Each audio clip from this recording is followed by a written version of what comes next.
বিশ্বজুড়েই তো একটা চরম আবহাওয়া দেখছি, আবহাওয়ার ঘটনা দেখছি। মানে বাংলাদেশেও কি সেই বৈশ্বিক প্রবণতারই প্রতিফলন, নাকি বাংলাদেশ তার ভৌগোলিক অবস্থানগত কারণে একটা ইউনিক অবস্থাতে রয়েছে? হ্যাঁ, আপনি ঠিকই বলেছেন।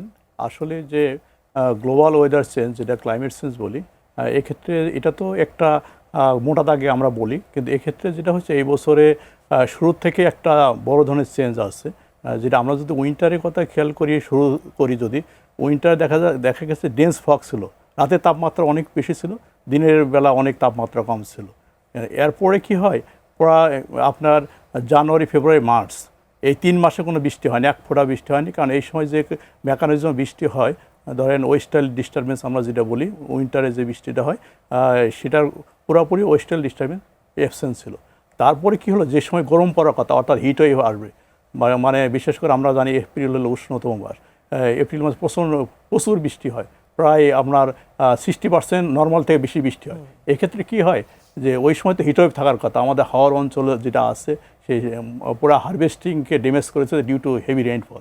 আবার দেখেন, যে সময় বৃষ্টি হওয়ার কথা ছিল জুন মাসে কি হয়, 30% বৃষ্টি কম হয়। মানে এক্ষেত্রে দেখা যাচ্ছে মনসুনের একটা বড় ধরনের চেঞ্জ দেখা যাচ্ছে। অর্থাৎ মনসুন যে সময় সেট হওয়ার কথা তা সেট হচ্ছে না। আবার দেখা যাচ্ছে যে আবার যখন বৃষ্টি হচ্ছে, ইরাটিক রেইন হচ্ছে, এটা মানে শর্ট টাইমে হেভি রেইনফল হচ্ছে। এটা এবছরে আরেকটা কারণ হচ্ছে, আমরা জানি যে জুন মাস থেকে এল নিনো স্ট্রং হয়েছে। যখন এল নিনো স্ট্রং হবে, বিশেষ করে আমাদের অঞ্চলে ইরাটিক রেইন হবে। আবার দেখা যাচ্ছে যে শর্ট টার্মে বেশি বৃষ্টি হবে, আবার দেখা যায় অনেক সময় বৃষ্টি হবে না, যেটা জুন মাসে হয়েছে। জুন মাসে আমরা 3টার মধ্যে হিটওয়েভ পেয়েছি, যেখানে হিটওয়েভ পাওয়ার কথা ছিল এপ্রিল মাসে ওই ধরনের কোনো হিটওয়েভ ছিল না। মানে অসময়ে এসে হিটওয়েভ হলো, যে সময় জুন মাসে। আর জুন মাসে হিটওয়েভ হলে যেটা হয় কি, জুন মাসে নর্মালি হিউমিডিটি অনেক বেশি থাকে।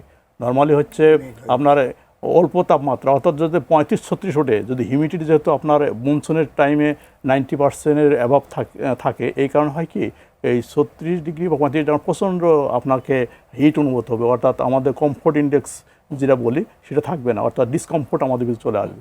এরপর দেখা যাচ্ছে আমরা জুলাই মাসে যেটা ফার্স্ট উইকে যে এক্সট্রিম রেইনফল, এটা আমরা আগে প্রিডিক্ট করেছি। আমাদের বিভিন্ন স্টেক হোল্ডার বলেছিলাম যে বিশেষ করে 6 থেকে 13 তারিখে বড় ধরনের এক্সট্রিম রেইনফল হবে, আমরা করে বিভিন্ন স্টেক হোল্ডারকে জানিয়েছিলাম। এবং আমরা যে এবছর যেটা করেছি, যেটা আমরা ধরেন 4 তারিখে হেভি রেইনফল ওয়ার্নিং জারি করি। প্রথমে জারি করি হলো চট্টগ্রাম এবং হচ্ছে আপনার সিলেটে। তারপরে 5 তারিখে যায় আমরা আরও 3টা রিভিশন অ্যাড করি, বরিশাল, খুলনা, তারপরে হচ্ছে আমরা এই যে ময়মনসিংহ। এক্ষেত্রে কি হয়, এর সাথে সাথে আমরা 5 তারিখে দুপুরে বলি যে ল্যান্ডস্লাইড হতে পারে, এর সাথে সাথে চট্টগ্রাম মেট্রোপলিটনের জলবদ্ধতা হতে পারে। এবং দেখা যাচ্ছে প্রথম যে বৃষ্টিটা শুরু হয় 5 তারিখে, আমরা 4 তারিখে হেভি রেইনফল মেন বৃষ্টি, তারপর বৃষ্টি শুরু হয় হচ্ছে 5 তারিখে কক্সবাজারে একদিনে 240 মিলিমিটার বৃষ্টি হয় প্রথমে। তারপরে আপনার চট্টগ্রামে প্রথম দিনে হয় হচ্ছে আপনার 183 মিলিমিটার। 6 তারিখে যায় চিটাগাং বৃষ্টি বেড়ে যায়, অর্থাৎ চিটাগাংয়ে প্রায় 240 মিলিমিটার বৃষ্টি হয়, কক্সবাজারে একটু কমে। এবং দেখা যায় প্রথম ল্যান্ডস্লাইডটা হচ্ছে 6 তারিখ ভোরে 3টা থেকে আপনার 1টা থেকে 3টা। প্রথম অভিজ্ঞতাই আসলে দুর্যোগের মতো পরিস্থিতি ছিল। এবং দেখা যাচ্ছে আমরা যেভাবে ফোরকাস্ট ইস্যু করেছি, আমরা প্রতিনিয়ত আপডেট করেছি, এবং দেখা যাচ্ছে এক্স্যাক্টলি এই। এবং দেখা যাচ্ছে বৃষ্টিটা হয়েছে আপনার 7 তারিখে আপনার আমবাগানে 329 মিলিমিটার বৃষ্টি। এটা একটা অস্বাভাবিক বৃষ্টি। নর্মালি 1983 সালের পর এই ধরনের সবচেয়ে বেশি বৃষ্টি হয়েছে। এর মানে কি, এখানে এল নিনোর একটা বড় একটা ফ্যাক্টর কাজ করে শর্ট টার্মে। আবার দেখা যাবে যে আমাদের যে ফোরকাস্ট রয়েছে আগামীকাল পরশু থেকে বৃষ্টি কমে যাবে, তারপর দেখুন না বৃষ্টি আবার নাই হয়ে যাবে। ঠিক আছে, আপনি যদি হিসাব করেন যে আমরা জুলাই মাসে বলছি কি আমরা নর্মাল বৃষ্টি হবে, এই যে 5-7 দিন যে বৃষ্টি হলো, 5 দিন, আবার দেখুন 10 দিনের বৃষ্টি হলো না, যোগ করলে নর্মাল হয়ে গেল।